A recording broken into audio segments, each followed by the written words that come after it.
Oh, yes. Oh, yes. Oh, yes. It's the motivator here. It's the motivator here. Let's get this show on the road. This is the motivator show. This is where we translate our words into action and where success is ours for the taking. Now, usually I'm alongside Lady Abner or Empress Abner. She's not feeling well, she's going through one of those times, but it's okay. We send her positive messages. So let's get this show on the way because I'm feeling so good this morning. I am feeling so good. Oh yeah, oh yeah, oh yeah. And this is going to be a truly interesting show today. We get to the heart of the matter. But before I get to any of that, first of all, what I want to do is acknowledge that wonderful couple last week. And you all will recall them very clearly because what they presented to us in the sign that the community, our community, the African or Black community, if you like, is alive and well, okay? Is alive and well. Why is alive and well? Because we, just through our shared determination, we generate inspirational people who inspire other people within the community to be inspired by their creation, by their works.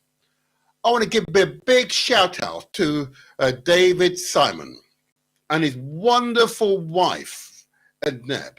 Okay, a wonderful wife, And why do I call them both names or not just the one? Because the basic unit of any community, for any society, any civilization, is that meeting of the two genders, man and wife, male and female, coming together and working as one. That's the basis for any successful civilization. There have been none, I'm aware, in history that have survived without this basic unit operating and functioning well. None have survived. So I give a big shout out to the educationist, inspired playwright, author, orator, David Simon, and his wonderful wife, Neb. And if you haven't watched last week's show, please, you can go to the YouTube channel under The Motivator Show. And I say, I've got to spell it out very carefully, it's DE, then space, Motivator, space, show. The Motivator Show on YouTube. And there you have a recording for you to replay to your heart is desired, okay? And of course, the wonderful website, David Simon Education, okay? I recommend that website to you all. If you haven't viewed it, I recommend the website to you all. It's a perfect example of what educationists, our educationists, can contribute to our community. And what's particularly inspiring about that wonderful couple, not only are they seeking to raise the genius not only in our children, but in adults as well, okay? But they have other community-centric courses which are designed to help those of you who want to get involved and help the community to evolve, to accelerate our growth in society. They have courses designed to support you. I recommend David Simon Education. I recommend them to you. True inspired that I would take one of those courses myself. Be assured, okay? Be assured. The real question is, are you going to do more than simply watch? Are you going to do more than simply watch? That's the question. The whole purpose of these shows is to inspire you into action. The whole purpose of these shows is to add substance to what is possible. The whole purpose of these shows is for you to prepare yourself to nurture the next generation towards success. That's the purpose of these shows. And you have difficulty. If you have difficulty, remember, you are never alone. If you experience difficulties, you are never alone. I need to keep repeating that because the hyper-individualism that pervades our community, lends itself to people wanting to do things essentially by themselves or in an unthinking way. Okay? But to counter this, you have people like David Simon and his wife Ednip, who teach you how to make that contribution, that worthwhile contribution,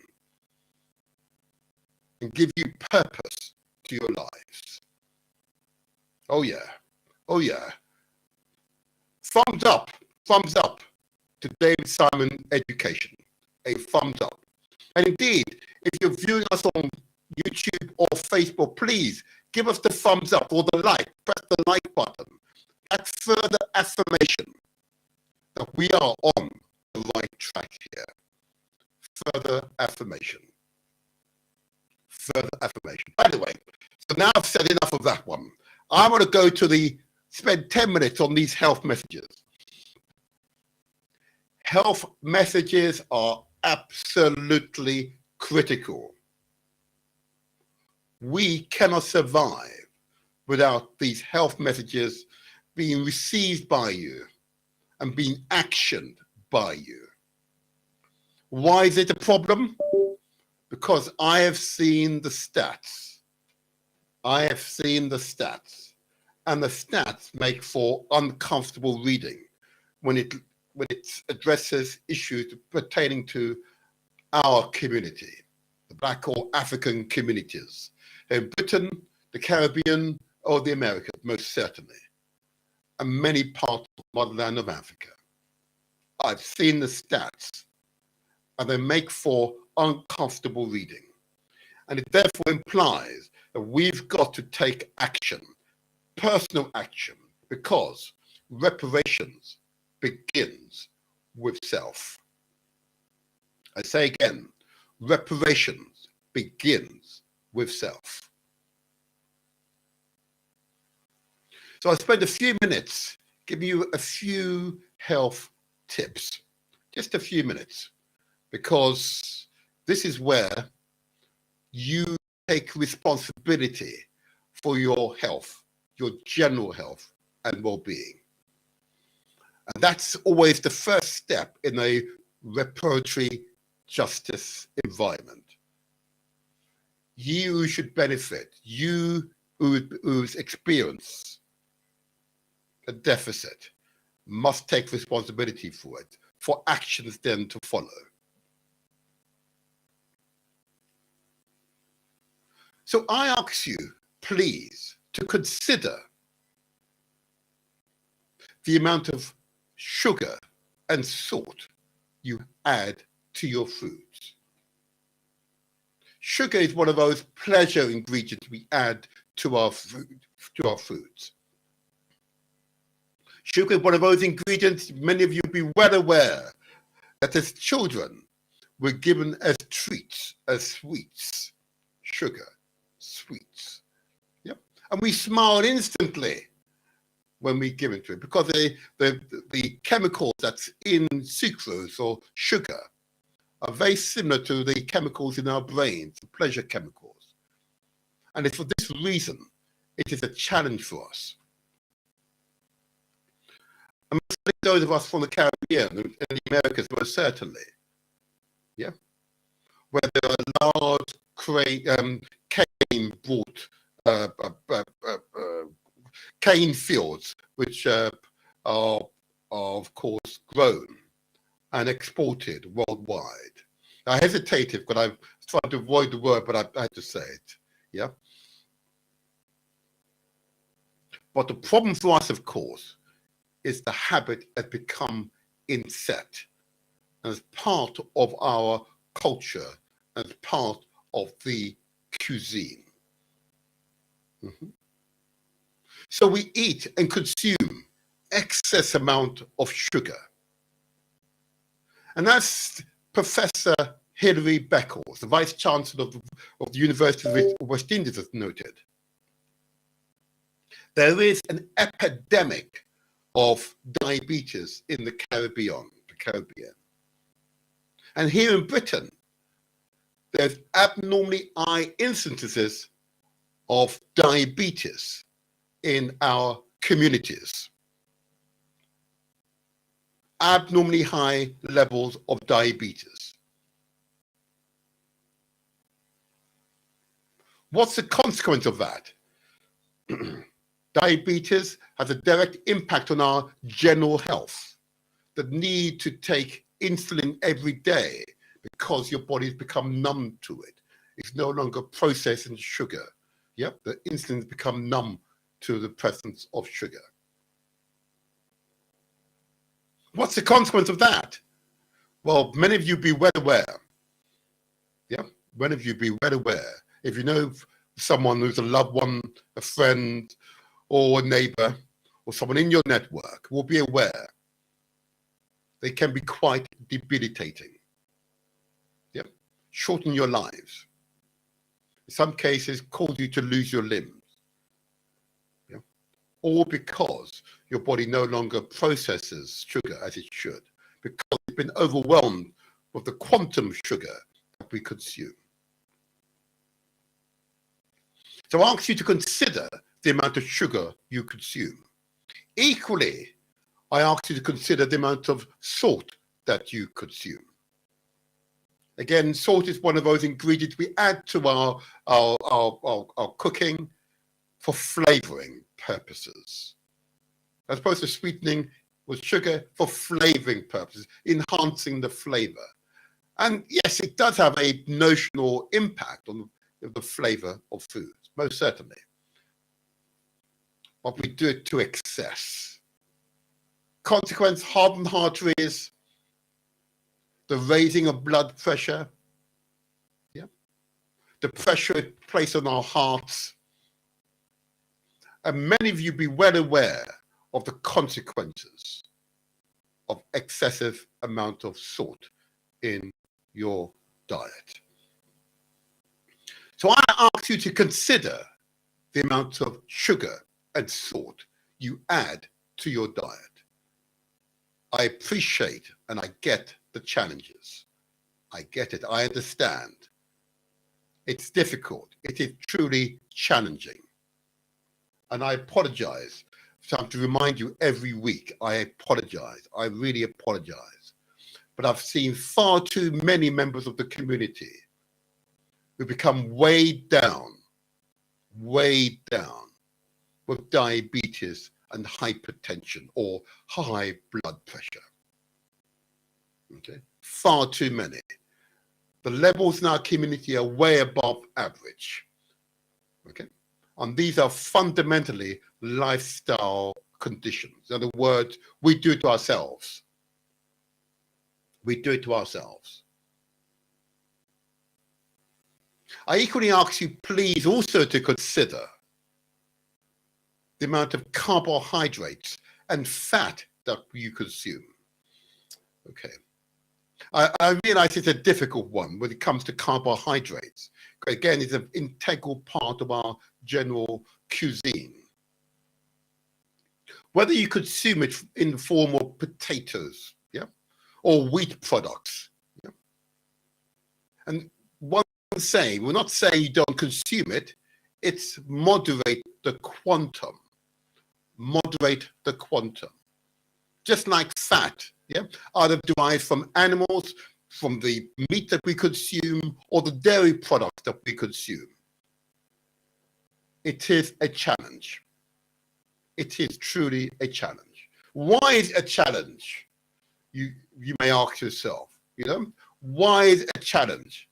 Well, you've seen so many members of the community, of men and women, who are bloated bodies. Bloated bodies. The sure indication you take an excessive amount of fat and carbohydrates. Okay. When you have those bloated bodies, you are overweight. And if you are overweight, it means that you have a slightly lower immune response. If you have a lower immune response, you have less defense. If you have less defense against the maladies, the bacterium, the viruses, and all the other maladies that pervade society, then you're prone to illnesses. It is a challenge. I completely understand. I get it. It is a challenge. How to moderate the carbohydrate intake, how to moderate the fat intake. Because what you eat is all you've known, and you've formed habits.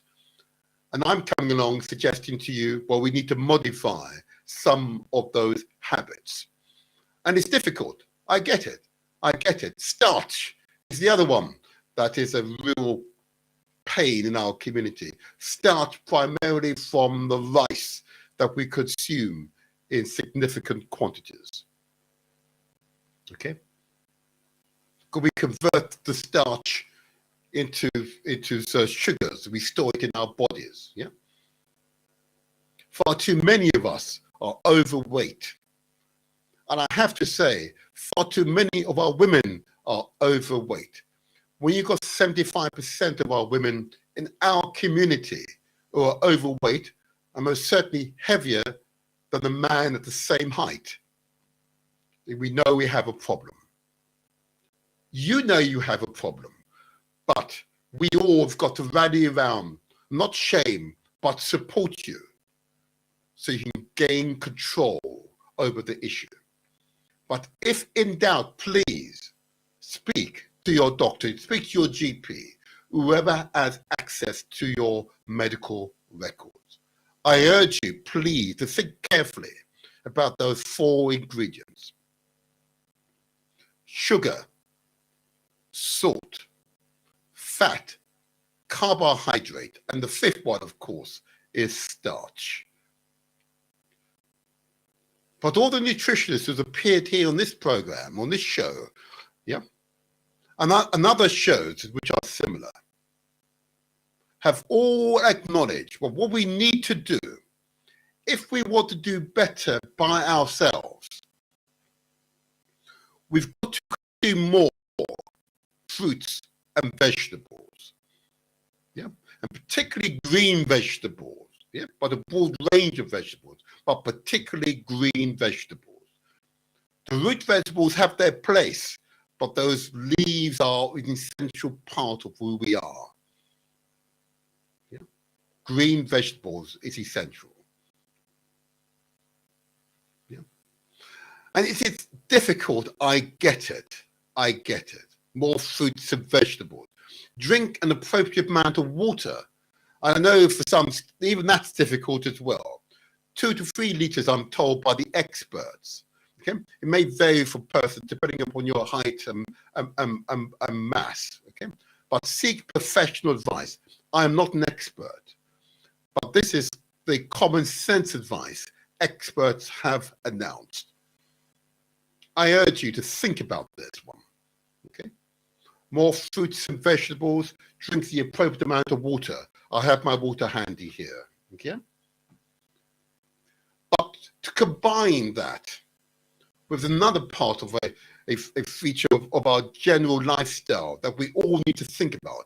And that's, of course, regular exercise. I cannot understate how important exercise is. Yeah? Either you go running as I did this morning, okay, or a brisk walk, 20, 30-minute brisk walk, we walk quite quickly. Yeah, just do that, brisk walk. You can run, better still, but a brisk walk for 20 to 30 minutes, In my case, it's walk through the park for 20, 30 minutes, Wow, at a brisk space, In that way, you race your heart, you keep it racing for at least more than a few minutes. It's essential to your general health and well-being. Exercise is essential. Drinking an appropriate amount of water. I've got my weights here, which I love my weights, and I use this for a good another 20 minutes or so on both arms, both legs, exercising, forcing my heart to race harder and flexing those muscles, building up body strength. Absolutely essential if you want to maintain vigor as you gain in age. But these are deliberate steps. These are deliberate actions on your part in order that you can maintain a reasonable health and vitality. I commend this advice to you, but if in doubt, I urge you,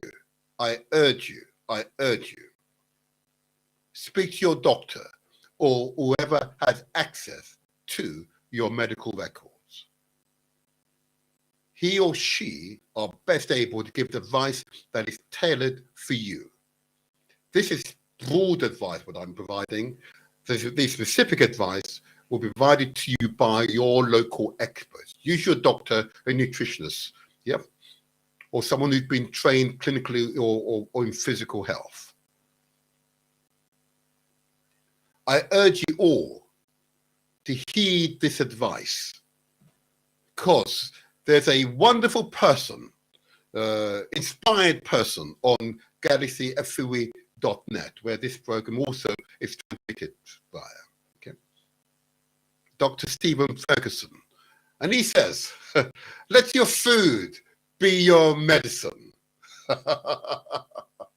Yeah? Let your food be your medicine.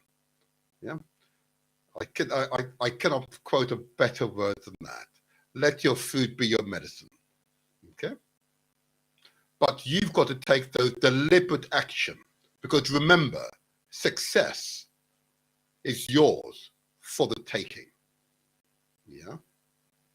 So let's translate these words into action so they are meaningful to you, to your life, to your loved ones, those you respect, those who respect you. And teach it to others as well. And by doing so, you create a wave, a positive wave of healing within the community. And being an elected public official myself, I will be, really not serving the community well by reminding the community, our community, that we must take care of our physical, mental, and spiritual health. Okay, all right, I'll ease off at that point there. Okay, so those messages, I hope it's clear. If you want to chat to me and you're viewing us via YouTube or Facebook, you can send a message to the studio via the messenger. I'm told I should remind you all, okay? And don't forget, if you are viewing us through YouTube or Facebook, give us a like, just an affirmation that the messages are worthwhile and are being received well. The thumbs up, press the like button, please. Just a further affirmation. What I want to do now is go on to the theme for today's show. Today, I decided I would not produce a wonderful graphics and all that. I just want to do this raw because this subject that I approached this week, and I've had a number of discussions with persons who might present today. There was a particular person who I'd intended to have today, but that person couldn't be with us, unfortunately. But that's fine. That's fine. What's more important is the subject matter that I'm going to address today. And I'm going to open up the phone lines much earlier this time, because I know this subject matter is going to be a trigger. I know this subject matter will be a trigger for some. It gets to a fundamental part of our community. Okay. I started off by saying that the core, the essence, the basic unit of any community, for any society, any civilization, okay, is the family.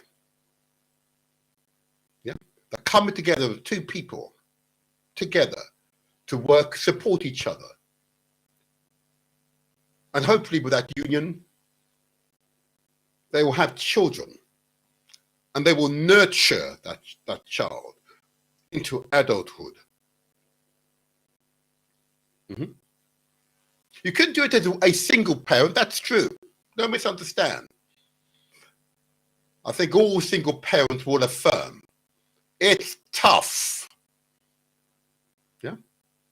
And in some ways, under many circumstances, it's extremely difficult to ensure the child gains the best. It's tough enough for two people, be assured. Be assured. Of one person, oh my gosh.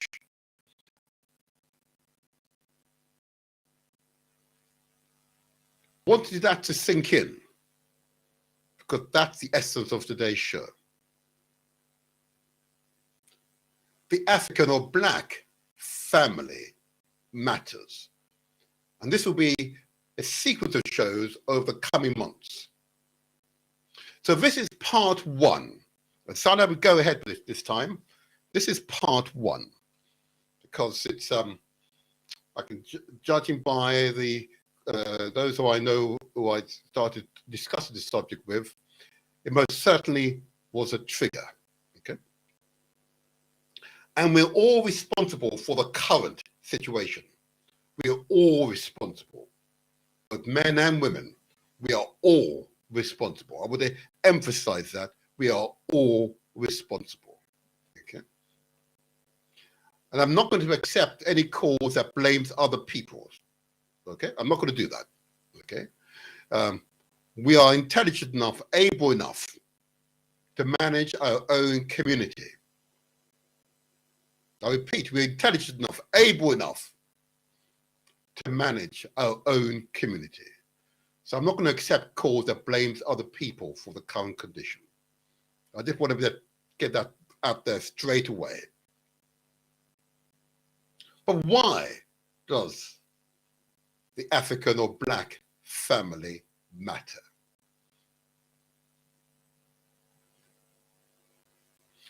I suppose let's start with this initial story, and I'm going to avoid using biblical or religious tones if I can, but you may call up, you may wish to do so, but that's your prerogative. But I'm not going to do that. I'm going to keep this secular as far as possible.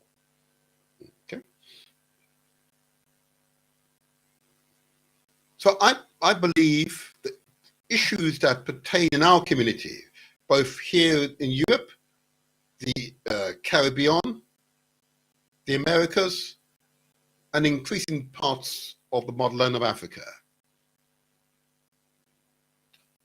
is that men and women have not been communicating, talking enough about our joint, our shared vision, aspiration for our community.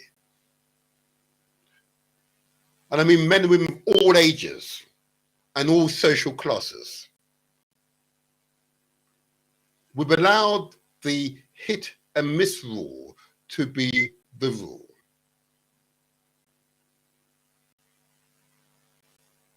What do I mean by that? Well, history suggests that when we are faced with adversity, we come together. Sorry. We come together and we work together There's a hero, Jamaican national hero, a hero of international repute. His name is Marcus Garvey. And what he would have said, often our people don't know themselves until their backs are against the wall. You know? What does that mean? It's only when we're faced with adversity that we realize that we need each other. Yeah? We need each other. All the evidence suggests that there is a clear awareness that we need each other. But arguably,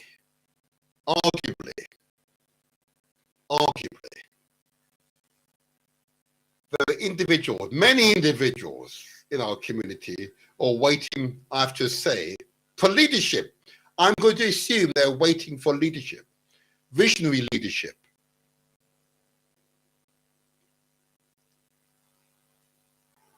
And I put this to a number of members of the community this week, okay? And that, in a sense, was the response I'd received. A lack of leadership, okay? So I have to assert that whilst leadership may well be a factor in the community in regards to bringing together young men and young women so they work in unity and supporting their unions, I'm going to admit that may well be a factor. I believe the problem starts with parents, people like myself. Come on, I'm going to take responsibility. It's people like myself is the problem. Because as children, are we preparing our children to become husbands and wives, life partners, friends, to be able to work together, to work through all the challenges that usually applies when you try to form a union of two people? Are we preparing our sons and daughters, our nieces and nephews, to become good husband and wives that stay the course, don't fall off when the going gets a bit tough? I didn't want that to sink in. Are we doing this enough? Are we discussing this subject enough amongst ourselves and appreciating not to do so?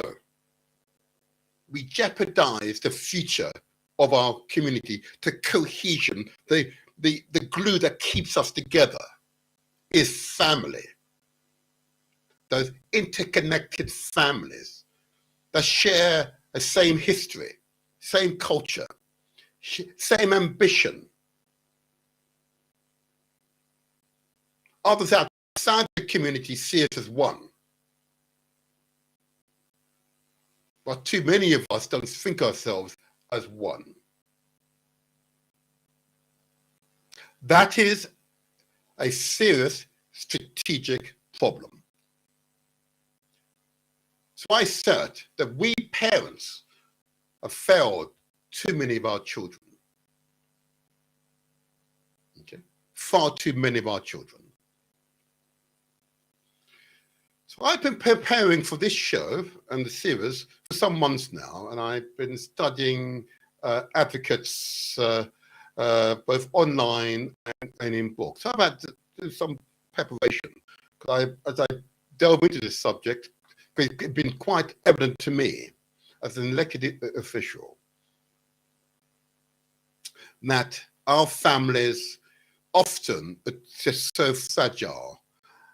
And we allow far too many families, particularly single-led families, to remain unsupported by the community. Unsupported by the community, I say it again. So those families have to rely upon the government to sustain themselves.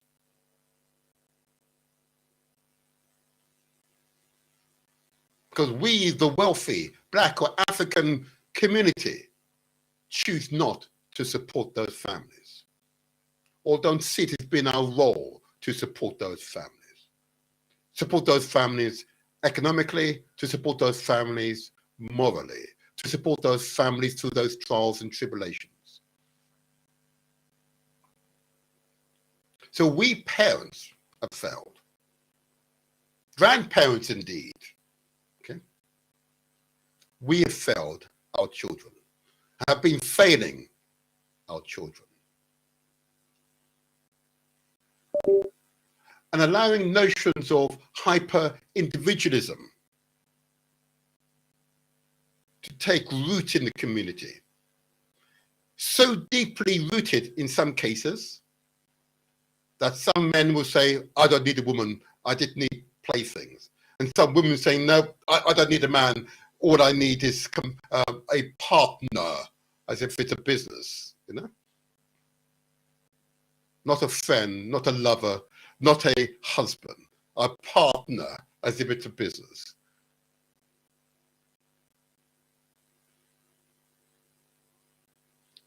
Those ideas come from us, the parents. Mm-hmm.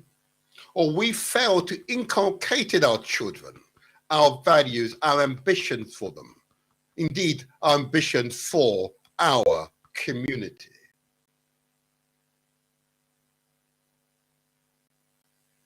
I want that to sink in. We are the problem, the parents are the problem, not the children who are acting out the result of their parenting. It's we, the parents, we're the leaders, we are the source of their opinions, their worldviews. No, it's not the TV. No, it's not the radio. It's what happened inside the homes. If there's any conflict between what's in the home and what's outside in secular society, we, the parents, need to rally around each other and support each other to strengthen our messages so the children absorb, assimilate our messages, our morals, our world views. Which is why people such as David Simon and his wonderful wife, Enid, are inspirators. Yeah? Teaching what is right, teaching what we know is right. So to kick off this subject, I want to play a YouTube video, okay, from the Black Love channel. And if you haven't seen the Black Love channel previously on YouTube, and I believe they're also on Facebook, but most certainly on YouTube, okay, I recommend this channel to you because it tackles these issues head on. Head on. They are not afraid to tackle it. Okay. So this week, I'm going to start with newlyweds. I say again, newlyweds. Because, you know, when you decide to marry somebody, okay, and commit yourself to somebody, okay, particularly if you come from the influences I've just described, okay, it's a challenge to maintain a marriage. Okay, it is a challenge. Okay, and for those of you women or young men who want to give these tropes such as male oppression or female indiscretions and all that nonsense, it is nonsense. I'm here to discuss the general, the majority, not the extremes. Okay? Not the extremes. Not the extremes. So I'm going to share with you this video. I give a big shout out to the Black Love channel, and I commend the Black Love channel to you. But I want to play this particular episode, and they have quite a few episodes on the channel which are very thoughtful, thought-provoking subject matters, okay, but pertaining to relationships primarily. I commend it to you. But I want to share this video with you because it will set the scene for what is to come in the future episodes that we will carry out in the Motivator Show, where success is ours for the taking, where we translate words into action, because we're going to make a difference. Yeah, we're going to make a difference. The founders of GalaxyFreeway.net, okay, want to make a difference, want to deprogram. Yeah, so we place our program into the minds of our children. Rise up to the Galaxy management. Oh yeah. So let me get this running for you, because I really want to share this with you, because it's such an important subject. We do not discuss it enough. Okay. I'm going to get it up on my screen. Let's get it up now. There we go. Oh, there we are. Listen carefully to the words. I give a big shout out to the Black Love channel on YouTube. I'm going to play the recording.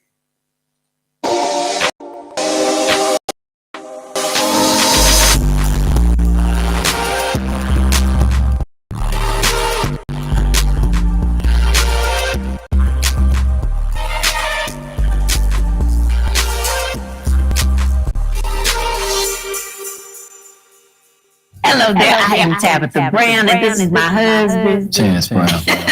and welcome to Couch Conversations, and we're about to get into something very new. Okay, when I say new, I mean newlyweds, all right? It's been quite some time for us.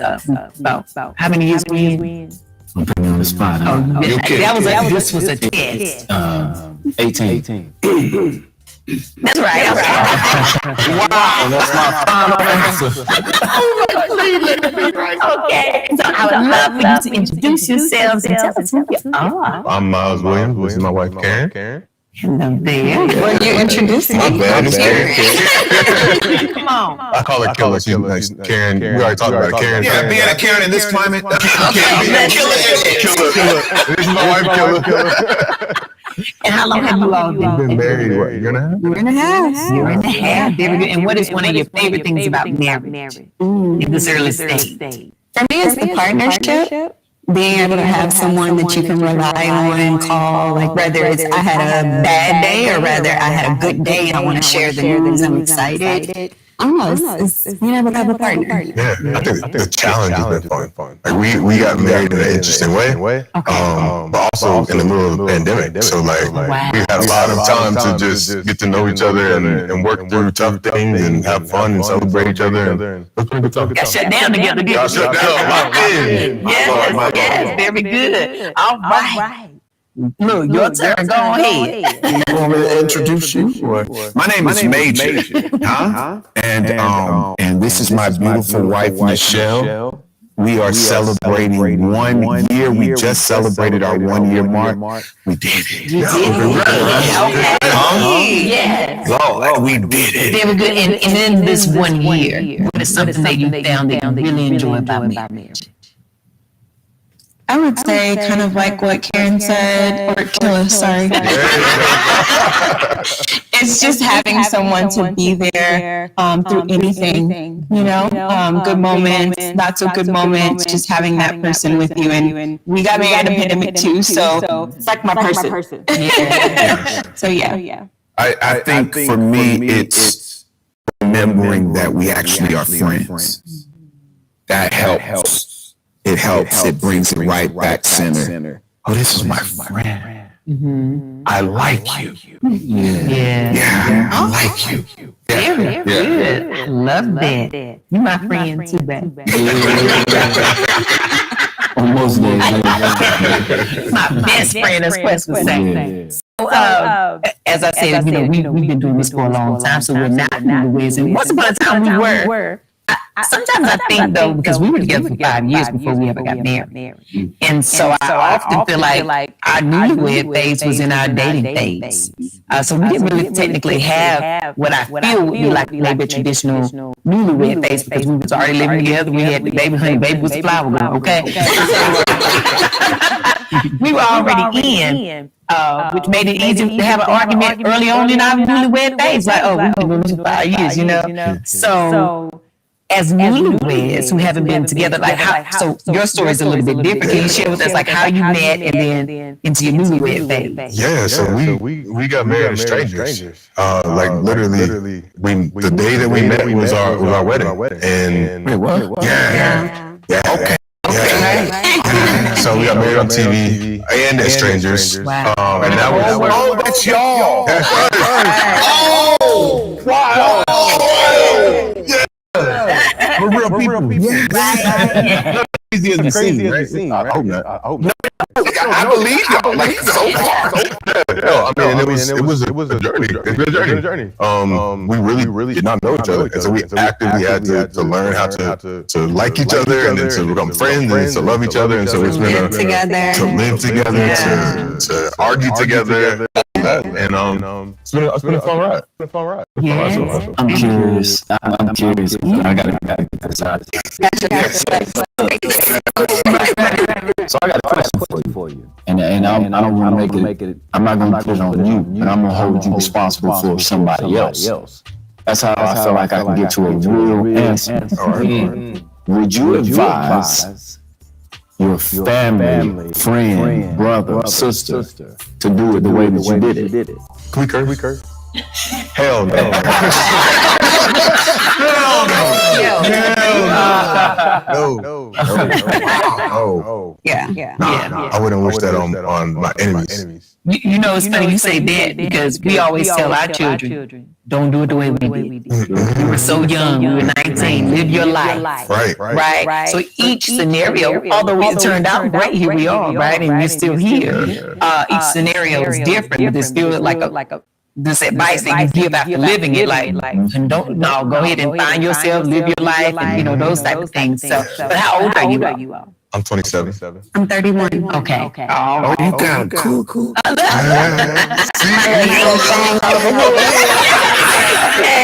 But we all about 25. Okay. So very good. And so with that, how did you all meet, or I think you said kind of got back to each other? How did tell it. Well, I can start it, but let's see. We met first in high school. Oh, okay. Yeah, and we went on our first date in high school. Major was like really good friends with my cousin. So I just remember him like always being around. And yeah, we went on that first date and he was. I took it to Olive Garden. Okay. Always welcoming spots. But I took it to Olive Garden right before I was about to graduate. When I was about to go to college, and she finally said yes to going out on a date. Yeah, I took her to Olive Garden. She seemed to enjoy it because she ate everything that was presented. I mean, we enjoyed the food, unlimited salad and breadsticks at that time.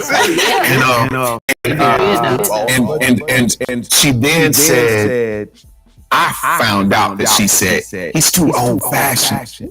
And I was like, okay, cool, she'll be back. We never connected again. She said we went on the second date, but I don't remember that one. I guess I felt so disrespectful to her. We hold on to offense different, and I'm getting better. And so, sure enough, 3 years ago, at the wedding of her younger cousin, I had to sing "Why I Love You." And that says it right there. Yup. Hey, you can't be singing on the weddings. And let me tell you, because at the wedding reception, she said, "I see her," and I'm like, "Is that Michelle?" It's Michelle. The rehearsal. And I'm like, "Is that Michelle? She done blossoms." And he shouts out across the restaurant, Michelle! For the first time, I felt cool. because my career is doing its thing. Yeah, I'm in a space where it's like, man, I don't got a bed. You know what I'm saying, Bob? And so I said, Michelle.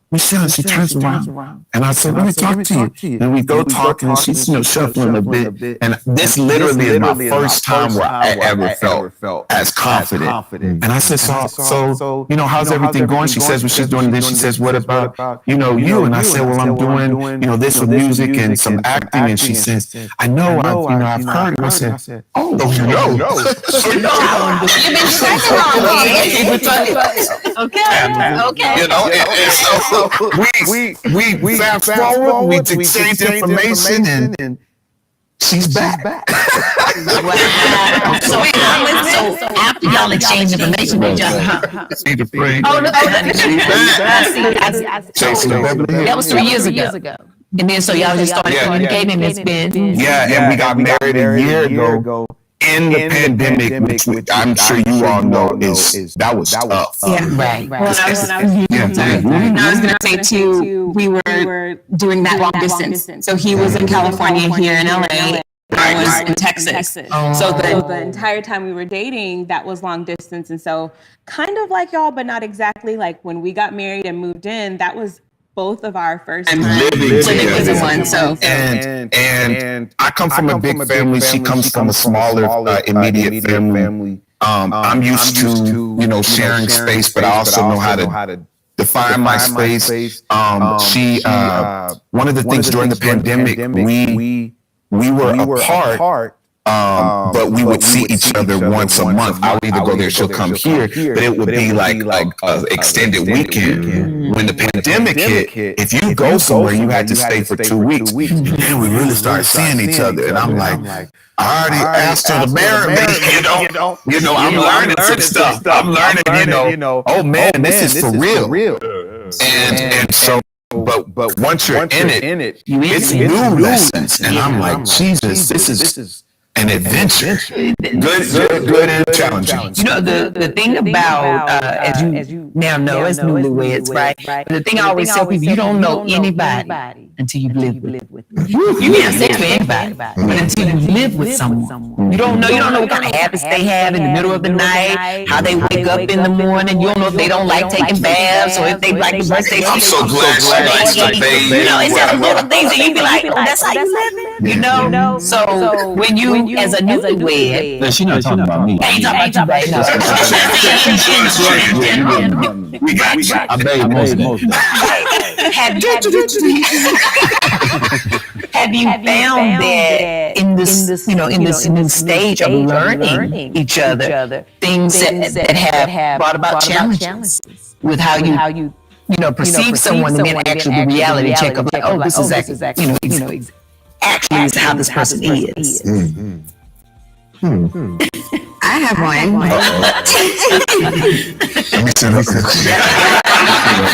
So we obviously all know how we met, but it was our first time ever living with like a partner before.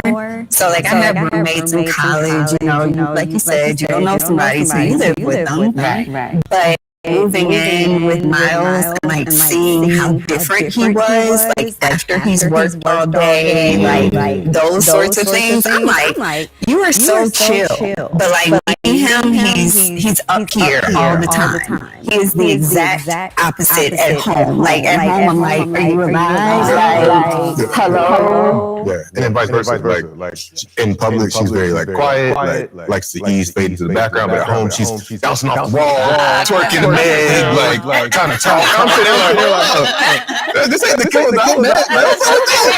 Right. But it's interesting, and I think that like you also like see so many things about yourself that you didn't realize. Like I don't close doors. Like that's the thing that I just don't. I didn't realize that. And she's like, can you please close the door? Can you close the door? And I'm like, I guess I didn't close that door. I'm sorry, right? Like cabinets and Drawers, just like it'll be just crack a little bit.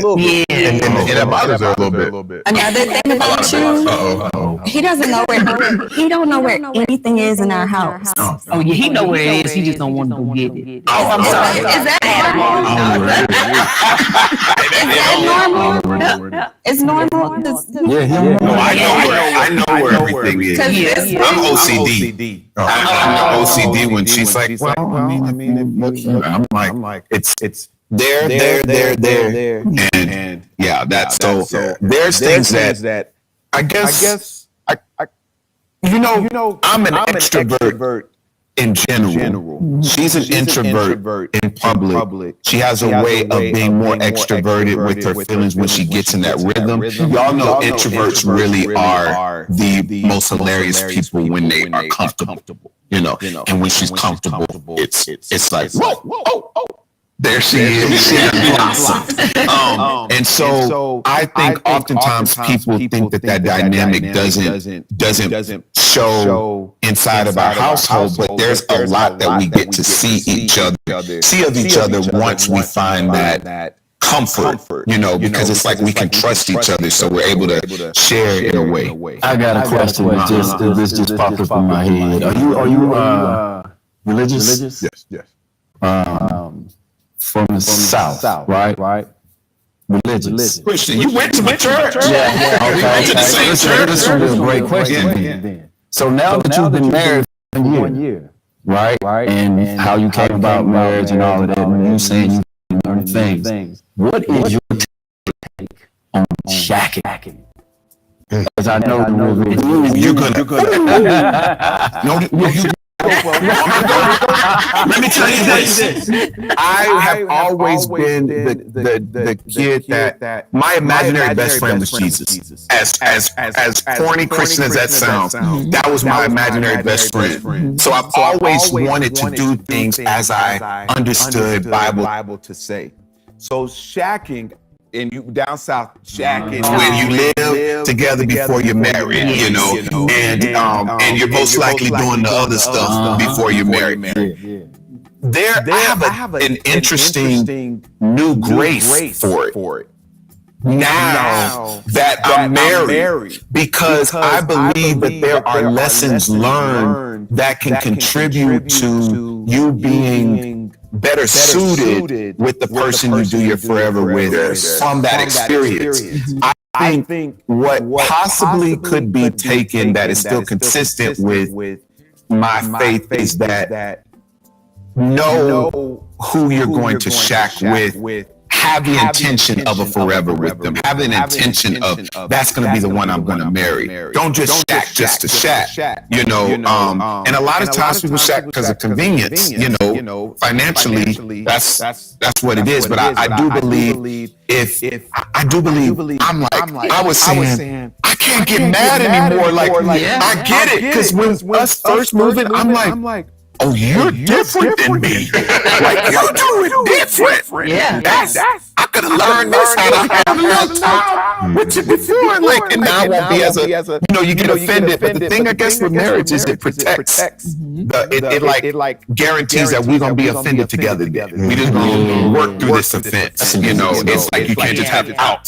That's the difference between shacking. You can have an out, right? When you have the difference of opinion. But marriage is like this grace bubble that says, "No, y'all stand in this ring until y'all figure it out."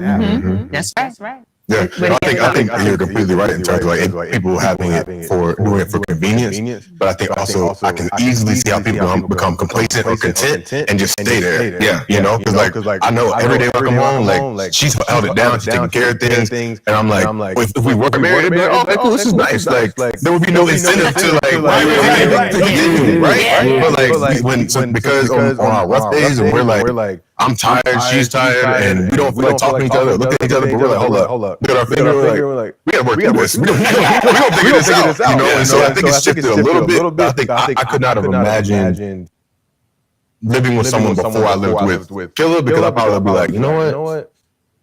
I'm gonna live by myself. I ain't gonna live by myself. So I'm glad we met the way we did, and that we gelled the way we did. Very good. Well, we shack for 5 years, okay? We did it. That's our business. But the Lord has still honored us, okay? That's great. He has given us grace. Yes, that's right. So, in this journey, what are some things about yourself you have learned? And maybe you learned it through your spouse, right? Some traits about yourself or some new things that you feel like you've learned about yourself. Snap. I feel like I learned a lot. I think one of the biggest things is I'm very open about mental health. I was diagnosed with depression like 6 years ago, and I've been very vocal about that.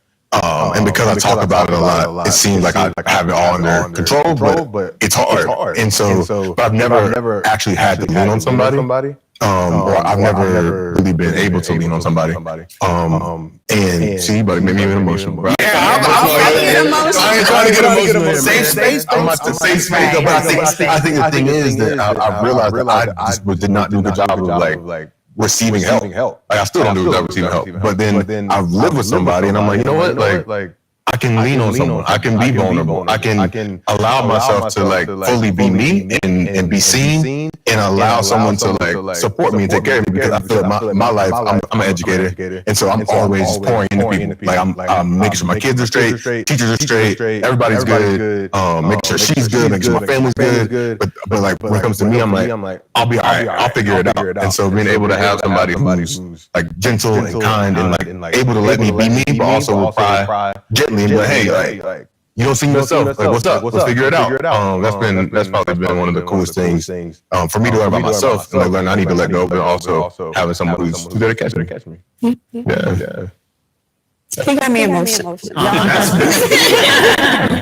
Very cool. You want a moment? I want a moment. Okay, very good. All right. Appreciate that. Absolutely. Very good. Very proud. Hey, so you gotta beat that. No. Listen, that's some powerful stuff. You just being vulnerable enough to admit that you have a difficulty receiving help as the one who's usually the helper. It's something that I deal with just in, they kind of coin me as the hope dealer in music. And so oftentimes I'm forever giving people methods and strategy on how to approach their circumstance or get through their circumstance. And now I'm in a season, thanks to this beautiful therapy experience, that causing me to live the hope I give. And it's challenging me to live the hope I give. So salute to you both. And I'm seeing that you're presently there for him. And I'm like, yo, this is divine. This is divine. But you can answer.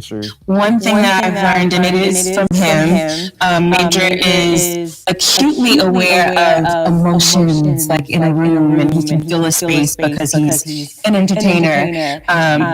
And even before I realized it, he's like, hey, what's going on? What's that vibe you're feeling? What's that? What are you getting off? And I'm like, I'm not getting off anything. I'm like, I'm good. And so it just helps me be more aware and be more open with him. Like maybe I'm not feeling something at that time, but just letting him know and reassuring him. So it helps me be like more aware of what I'm going through and sharing that with him. Yeah. And something, thank you. Something that I've benefited from her is she likes in her problem solving. I think something most common for us men is we'll fix it quickly. Just fix it.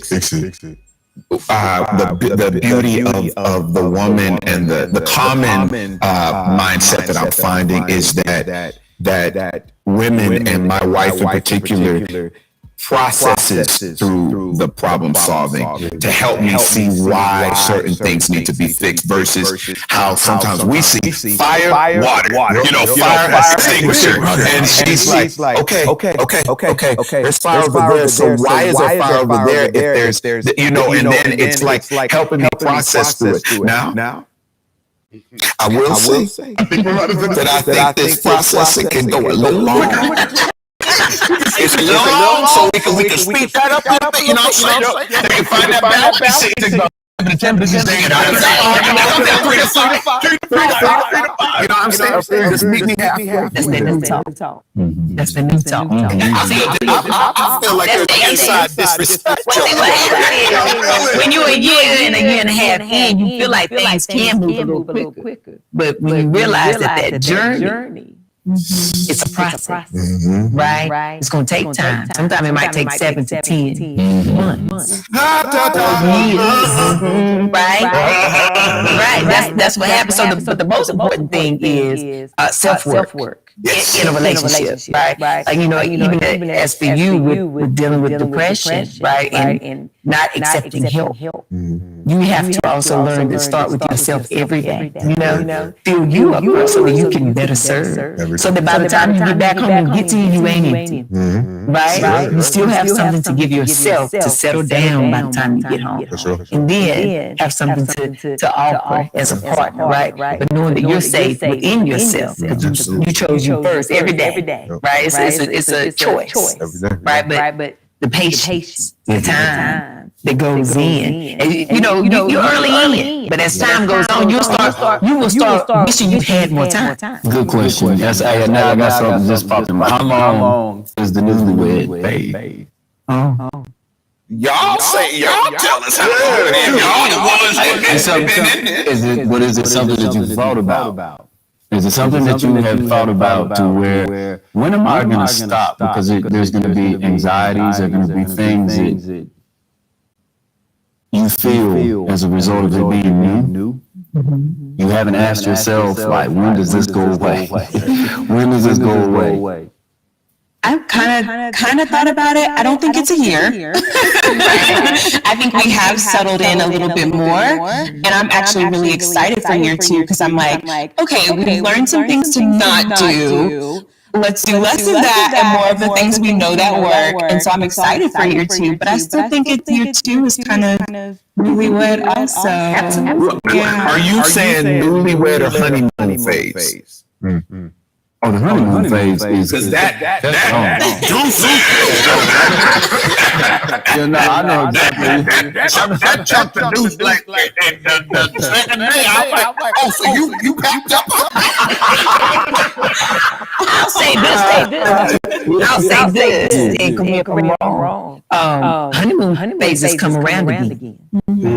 Right? They come around again. Even the newlywed phase, because we are constantly changing. Yes. Right? The man that he was when I married him is not the man he is today. I ain't the woman I was. Thank God we have changed and grown. And sometimes you get into a place where you're like, oh, I really, really love you all over again, like in a whole new way.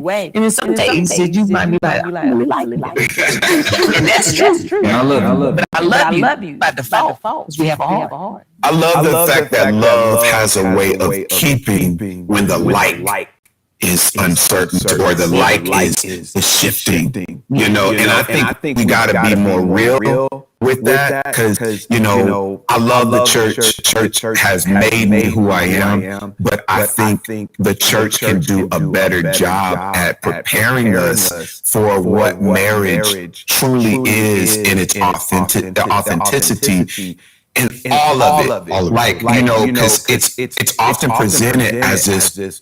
Once you're married, it's better. Just get married. Yeah, it's better. But they don't. Not many think that the church and just married people, good married people in general, share the information, share the truth with the people that are aspiring to do this thing forever, because it won't be so shocking when we step into this realm that has been experienced by so many of y'all, and we've discovered, there's still human challenges that we're facing. This stuff doesn't go away. It's like this is the better making of us as together as one, and so this is a part of it. I saw it when the first art got into our. She she was like, relax. I read about this. I read about this. She's an educator too. PhD. But she was like, relax. I read about this, and books like Kingdom Marriage. If y'all would say, get it, Tony Evans. So amazing. But it helped me realize that those things, that challenges and those adversities are a daily thing. So you choose joy, you choose happiness, you choose loving yourself first before you step into the realm of now loving everybody else. And I'm learning that. Yeah. I'm learning that. Very good. But I felt good getting a very good. Because this is a new. I knew you before the world thing, and you've been doing that very good for a minute, so it hits different now that the world. Very good. Okay, very good. Now, did you want a moment to share before we? I learned I had a lot of anxiety. So like with how I grew up, my family, deep South, traditional, mental health is not something that's like talked about. Right. So having a partner like Miles, who is like this huge mental health advocate, Yes. he was like, hey, like when we first, my anxiety was through the roof. And you can imagine getting married to a stranger with all the cameras around. It killed the whole vibe for me. Like I was like, I can't get to know you right now. Like it doesn't feel real to me. Like we can't have these intimate moments. And for me, it was just like worst case scenario, right? That's how anxiety works. So I'm like, he might be faking right now. Like how's he gonna be when the cameras go away? And so like I opened up to him about all of these concerns, which was hard for me. And I was like, I'm low-key losing my mind right now. Like in that moment, I was having panic attacks. I was like, I don't know what is going on with me. Being able to have him let me know it was okay. It meant the world to me. And so like a lot of people, they don't understand like why our bond is so deep. They don't understand why our bond is so deep. But having someone that really in my darkest moment, for me, that was my darkest moment. Be there for me, stand by me, not judge me, just be there, listen, be present. It meant the world to me. So now, like, I'm working on my own anxiety because I know I actually have it now. But like, it's been like a huge learning experience. Huge. Man, I'm so proud of y'all. I'm trying. And the wild thing is, like day to day, like it sounds heavy, right? But day to day, like we're joking and we're laughing and we're figuring stuff out. So it's interesting to see y'all. Yeah, a lot, right? We're joking, we're laughing, we're having fun. But then at the same time, like it's interesting because we talk, we communicate a lot. We're always talking, sometimes talking too much. But like it's interesting in moments like this when we actually are like truly vulnerable and haven't talked about it in a way or checked in on each other in a minute. And it's like, oh snap, like we really do hold each other down day to day. And so I'm glad that you shared that. So I appreciate it. Very good. Honey, look, double very good. I am so proud of all of you. It's a journey to be married, right? And it's a sacrifice that you make with each other to say, you know what, I'm going to go on this journey, not alone, but with you, and become one. Right? And it is rewarding, right? I always say marriage works with work, right? And so you will always work on it every day. It won't be easy. As this is, the new times, and it feels good. And then the first argument scares you. You're like, oh Lord, why we arguing? We're supposed to be in bliss.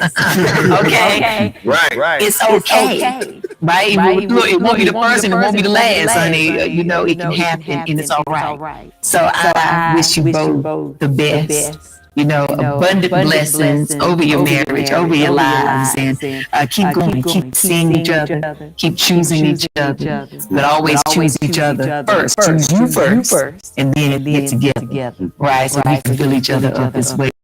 So thank you both. Thank you. Thank you. Thank you. Very good, honey. Wow.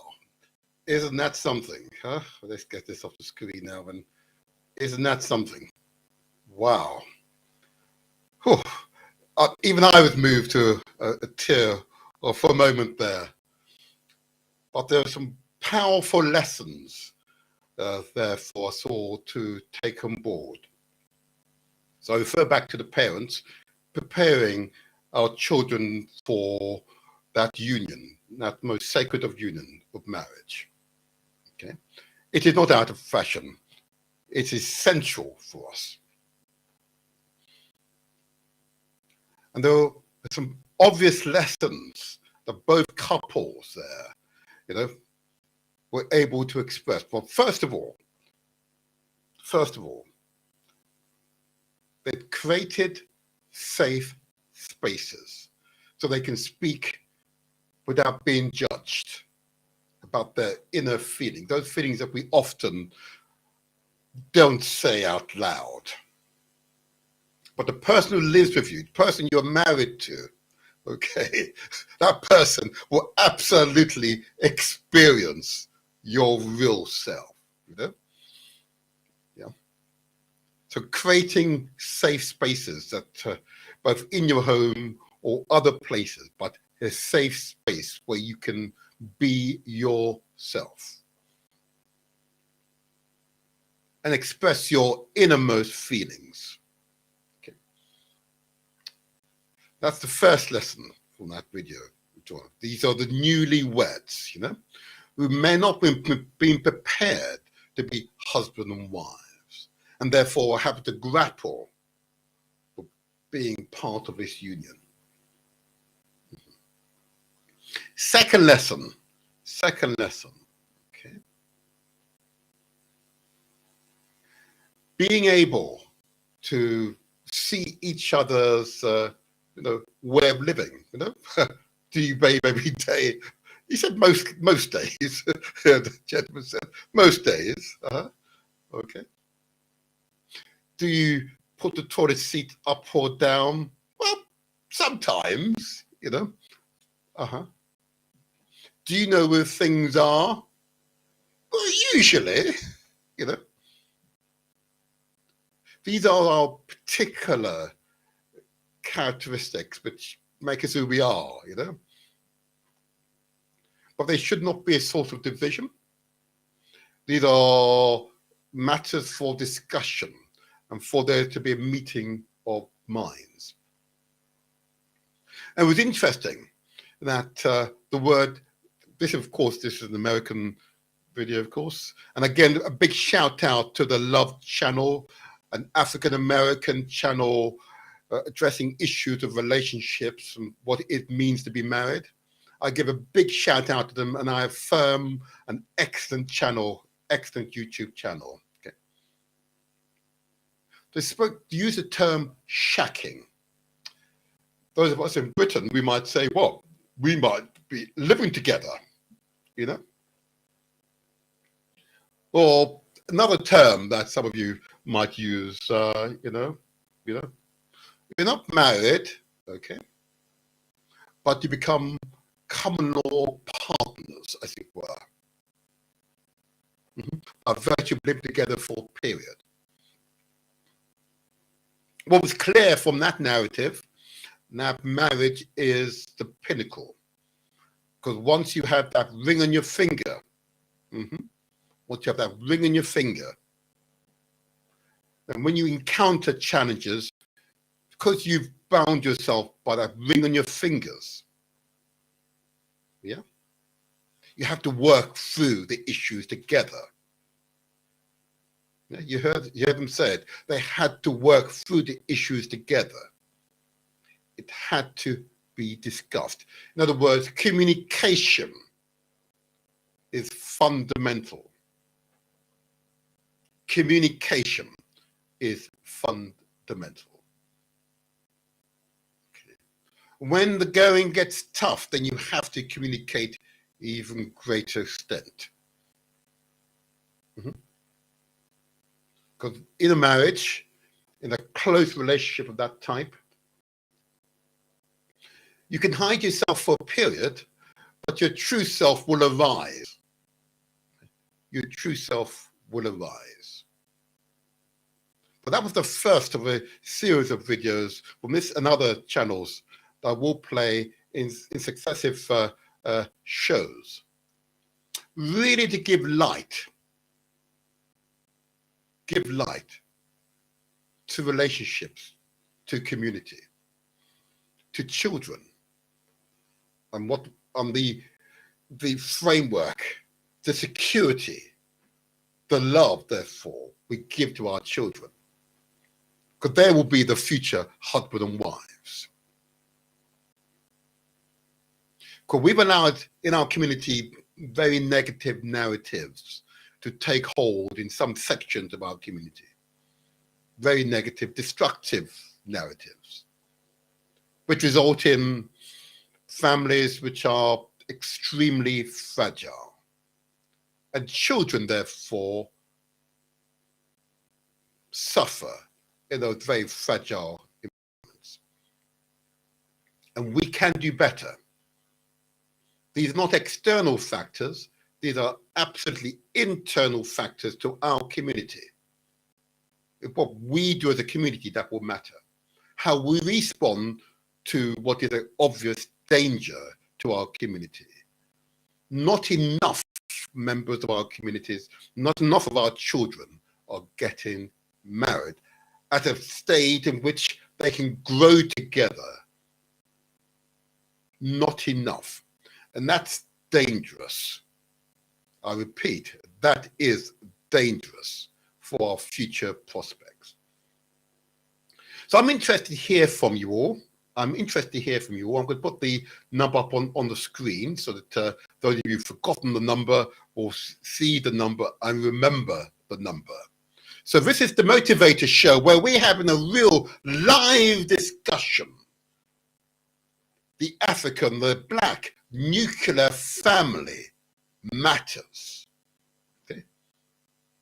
Yes, when I say family, I'm fundamentally referring to the majority of what makes up a family, and that is a man and a woman, a husband and a wife. Yes, there are many on the fringes, absolutely, but the fundamental family, the nuclear family, is a man and a woman working together in unity. That is the majority. So those of you who have a view on the subject, I'm interested to hear from you. Let's hope the technology works for us today. But there we go. If you are wanting, if you wish to comment on this subject, and I'll expand upon it as we go along, feel free to call on 0208 133 5616. I repeat, 0208 133 5616. That is a Skype number. So if you're a Skype member, you can call us wherever you are in the world for free using that number. If you're external and you are wanting to call the number, you're external to the United Kingdom, to Britain, you simply take the first zero off. So it's +44 208 133 5616. I know it's early in the morning. I know it's early, don't you worry. But this is a fundamental issue affecting our community. And we don't want to call, you can send a message to us via the messenger on Facebook or YouTube. And I'll look out for the messages and I'll respond to them as required. Don't you worry, okay? Yep, I'll respond to those messages as required. But let's just further inquire on this video we've just seen of the newlyweds.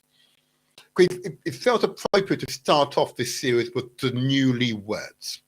What are the newlyweds experiencing? Okay. First of all, the first issue, of course, here is the decision to actually get married and not remain in the living together, or to use the American terminology, the shacking, as it were. Mm-hmm. Important distinction, yeah, between married and living together, or shacking, as the Americans say. Important distinction.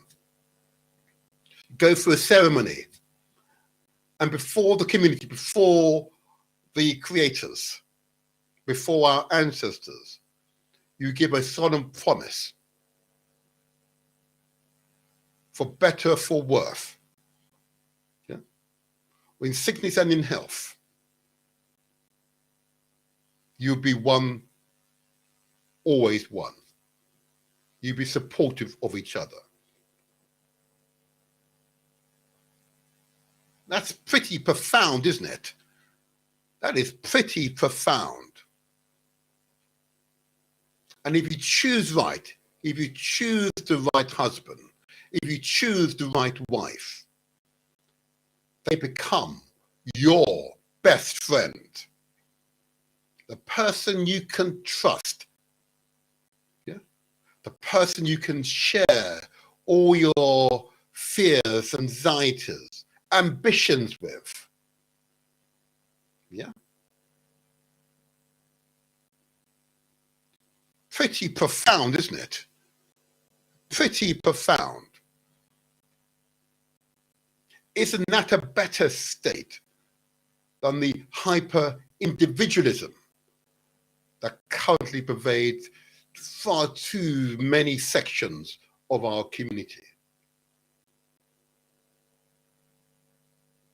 It has got to be a better state, that we're working in unity. And as the saying goes, unity is strength. So I'm interested to hear from you. Okay? As I said, I don't normally open up the phone this time in the morning, I admit, but let's open up the phones this time. I'm interested to hear from you. I'm interested to hear your commentary. And if you are married,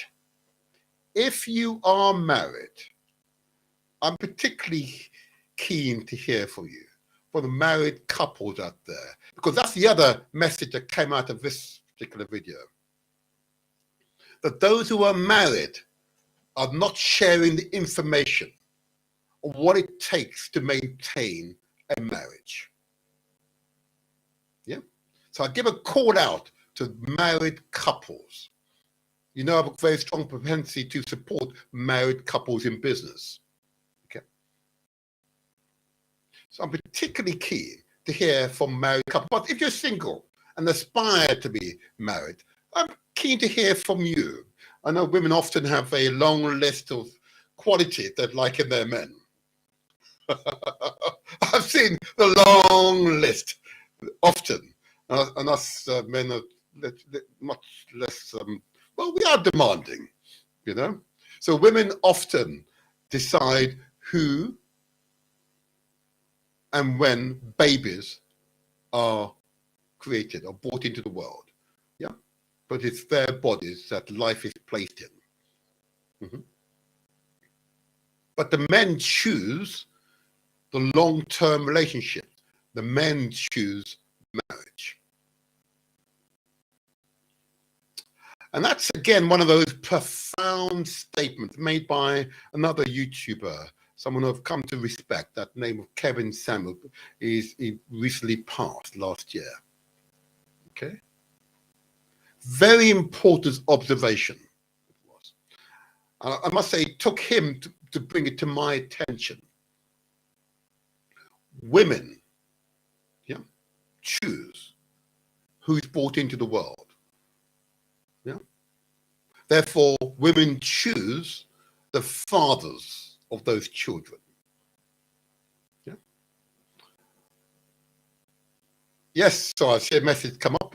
Yes, women choose. Sorry, I've responded to that person. I assume it's the woman who said no, they don't. But yes, you do. You know, it's your bodies. You know, there are what, 10, 15, 20 or more forms of birth control women can take. Yeah.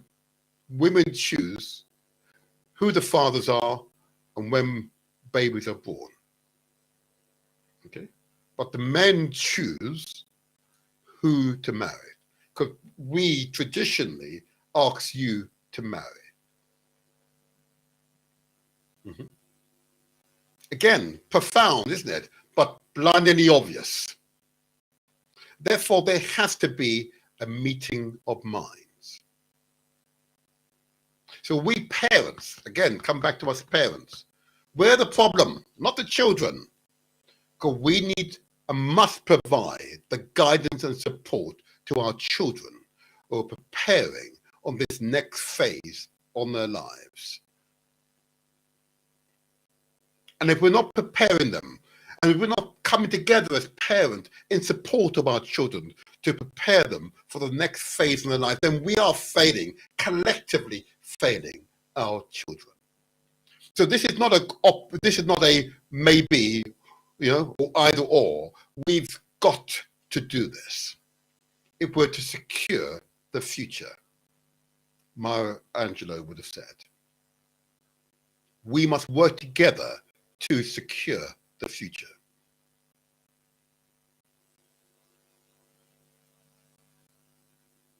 And I realize for many who are viewing and listening to this, that this is are hard messages.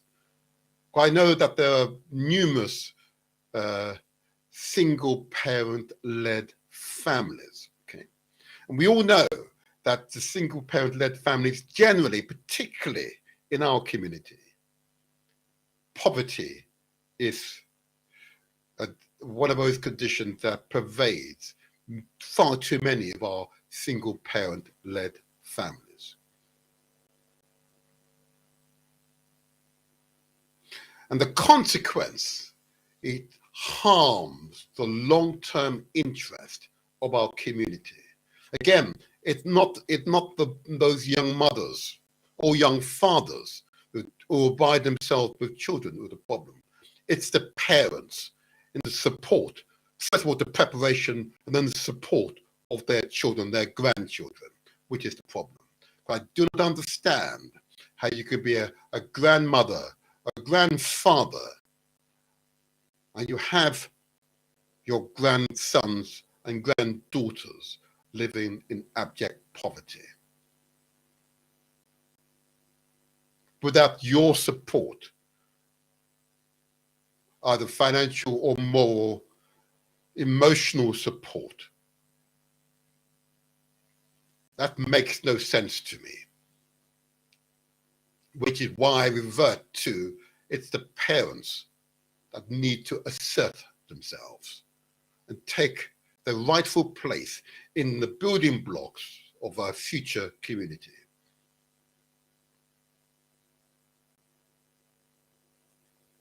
Oh, I see another message here, and I've just read it.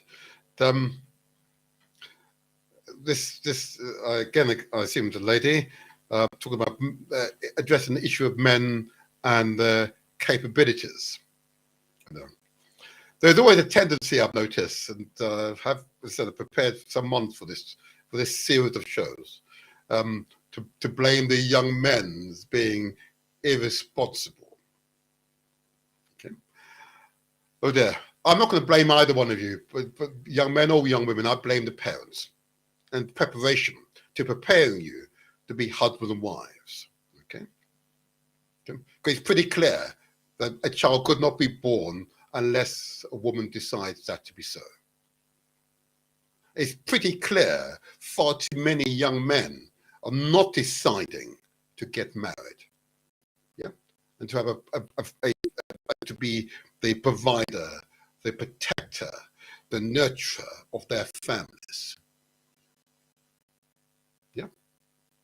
Therefore, it implies that the preparation to this important milestone has been insufficient.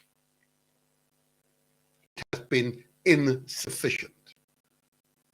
Therefore, we parents need to cry out for help, for support. We need to cry out for support. We need to rally round together and discuss this issue. How to prepare the next generation. How to support them so they are economically viable. You know, they're not living in poverty. That they feel our love at all times, not sometime, not on condition. That our grandchildren are taught our culture, our history, our traditions. I say again, our grandchildren or taught our culture, our history, our traditions. And if the grandparent believes that him or her are not sufficiently educated to do so, seek support. We are a community with many extremes. And let me assure you, if there's anything I know about our own community, is that we've got an increasing number of highly educated individuals, men and women in the community, very capable persons in the community. But we have to choose to secure our futures. One of the reasons why I want to do these shows, the Motivator Show, yeah, where we translate these words into action, and keeping in mind at all times that success is ours for the taking.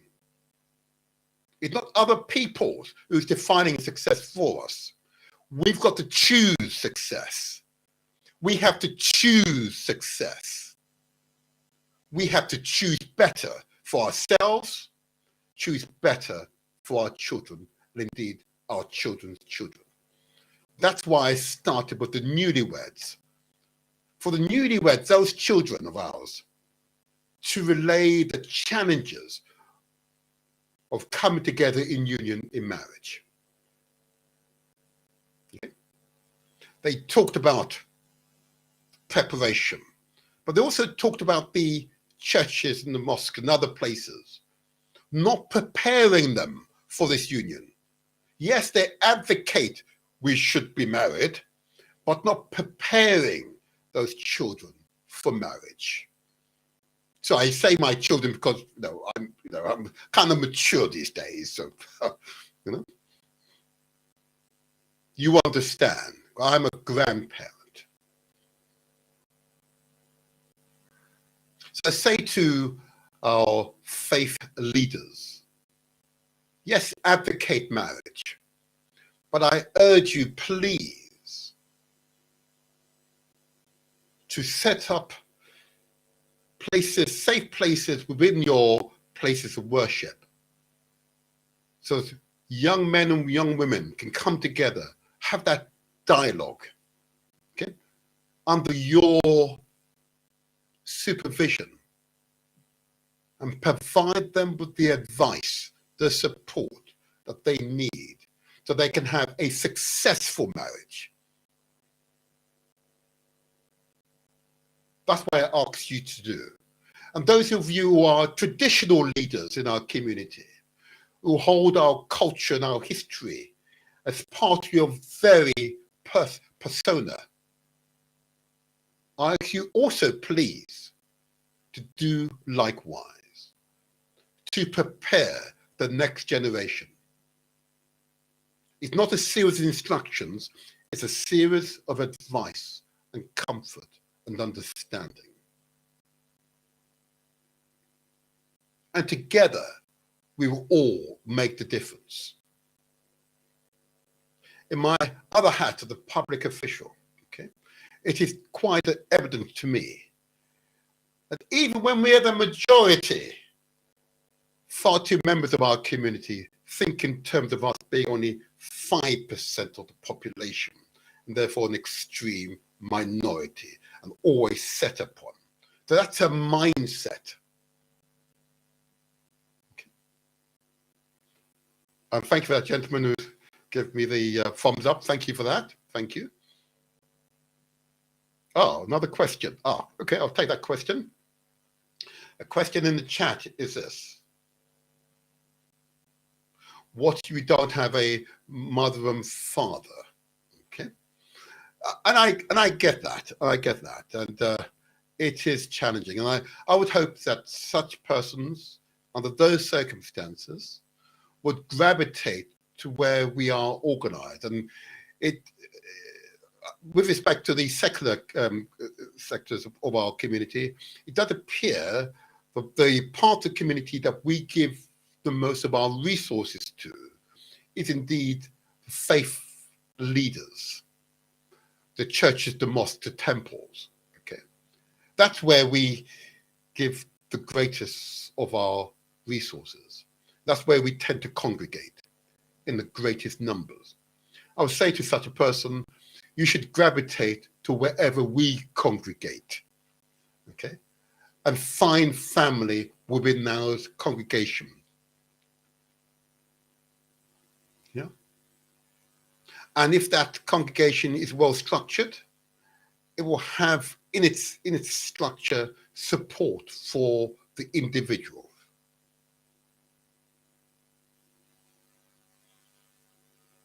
And I say this all to you because in addition to these serious health issues that affect our communities, it's quite evident that insufficient numbers of our children are getting married or waiting far too late in their life for marriage.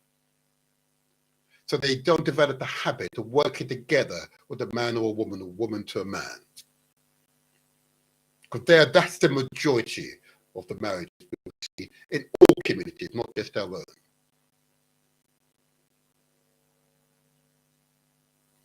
So we have to make a decision as a community.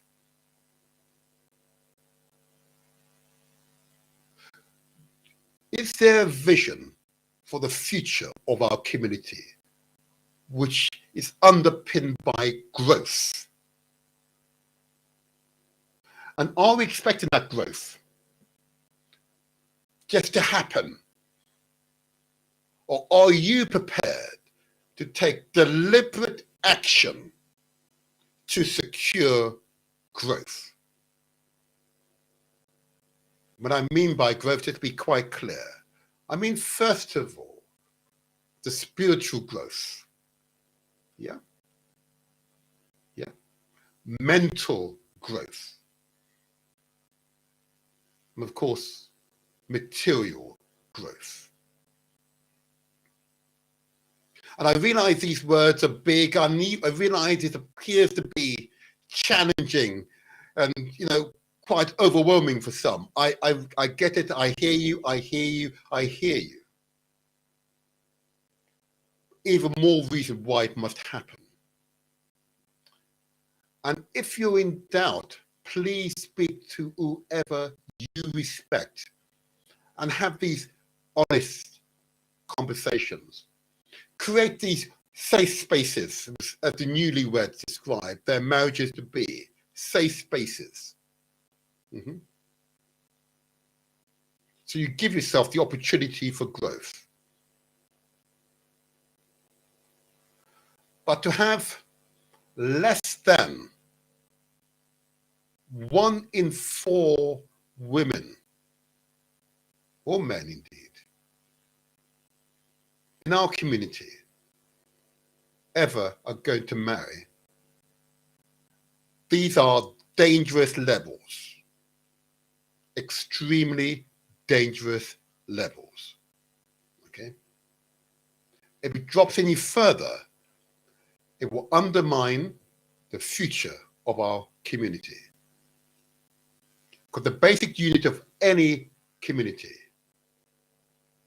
of any civilization, society, is the family, the nuclear family.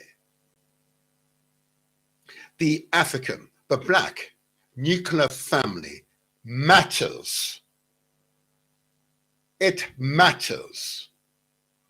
And if you're not working toward marriage, you're actually preparing for death. I'm going to be as dramatic as that. Because we need each other, men and women. Despite all the negative propaganda that we might experience from outside the community, coming into the community, we need each other.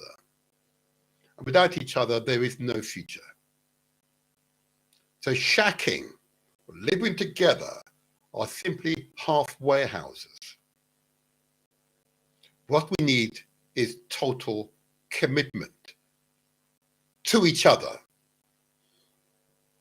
And if I'm wrong, please, I don't mind you telling me I'm wrong. I've studied this for some time now, but I could still be wrong, and I don't mind being wrong. But I'd enjoy a wiser person to come forward. All the evidence, though, suggests it is self-evident that we must promote marriage in our community.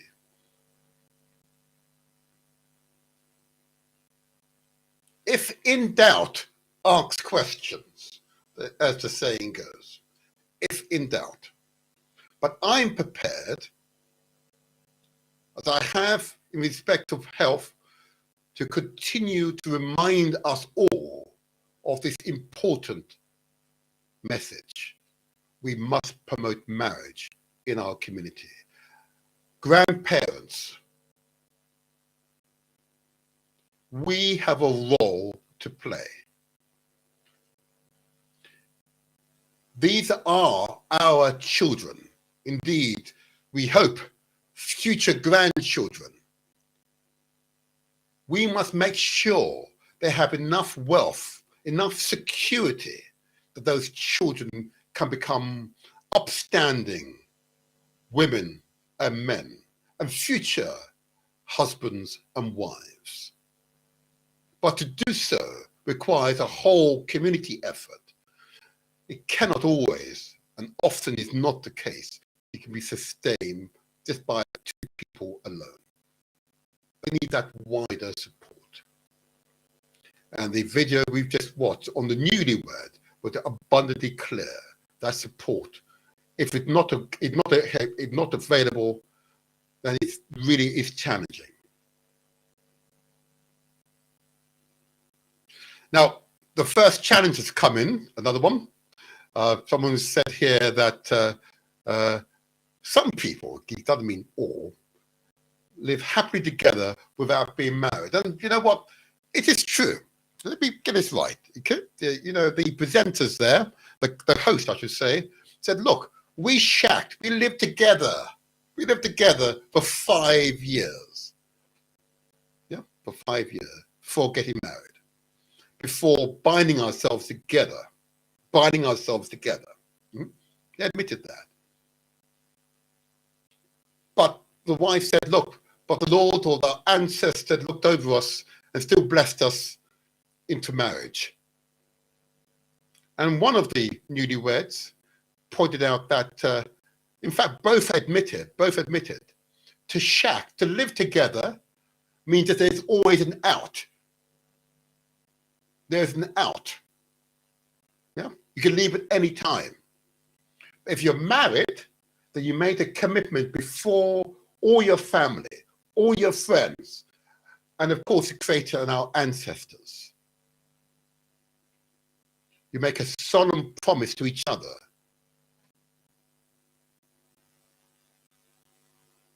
Yeah. And therefore, you make a promise before your entire community. And that's why the community has a role in supporting you towards success. And why the role of the grandparent is absolutely critical. But living together, or shacking as the Americans would say, if you will view this, is but a halfway house. At some point, you have to completely commit self to each other. Because unity is strength. Basic component of any community, of any civilization, any society, is the nuclear family, the majority family of a man and a woman, procreating, bringing children, yeah, bringing life into the world together, and going through the trials and tribulations, the ups and the downs together, supporting each other. I know very few people who would suggest that that's not the case. But if you've had a failed marriage or failed relationship, I acknowledge that also. Okay? And there's an episode later on where we look at failed relationships, both inside marriage and outside marriage. Okay, we need to look at that to understand the fundamentals, the tendencies, the trends as to why that happens with far too great a frequency in our community. Okay. But I return to the grandparents. Okay. It is your role to support your children who are married. An absolute role to support your grandchildren. Another challenge has just been put forward, the question of divorce. In other words, the failed marriages, okay? And there's a future episode, don't you worry, preparing the way for this, okay? But this is a conversation we must have, okay? Far too many members of our community, of my community, are adhering to hyper-individualism. Me. But you notice those married couples never made that mistake. They always spoke in the we. In the we. We experience this together. We experience the pleasure. We experience the down. They always use the we. And I invite you to review that particular video, the newlyweds, under the Love channel. Okay. Again, big shout out to the Love channel. Okay. They use the we. And that's a good sign that marriage is pretty secure. Okay. But you hear some men or some women talk about my child, me, my child, me. Huh? You know that's not healthy. You know that's not healthy. You know that's not healthy. But I say to you, to all of you, if I'm wrong, okay, that means my many decades of being on this world would have been, I must have been blind. Okay. Unity is strength. A marriage between a man and a woman is an expression of our strengths. And in the long term, it ensures that the children of that marriage can enjoy the wealth of our strengths, what it brings to us. Two people sharing and caring, supporting each other. Yeah. Two people sharing, caring, and supporting each other. Pooling the salaries, pooling the time spent here, there, supporting the children, supporting each other emotionally when you're up, when you're down. Nothing can be better than that.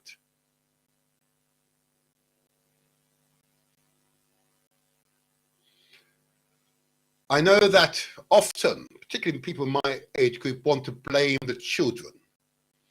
I have to say to you all, no, I don't blame these children and the views that they possess, because they're the result of our parenting. We're the problem. We need to heal, first of all, so that we can help and support our children who are in relationships or relatively new, or are in marriages. We should be there supporting them, whatever they need. But first of all, we need to get our own heads in order, because the problems start with us.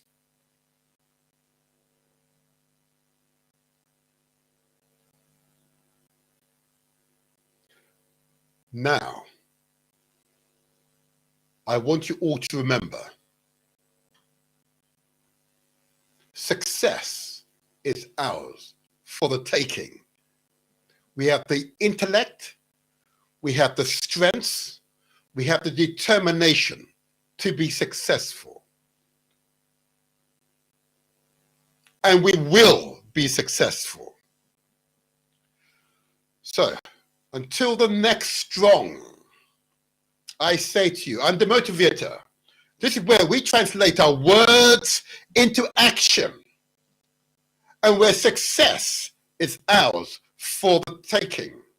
Until next strong, I remain the motivator.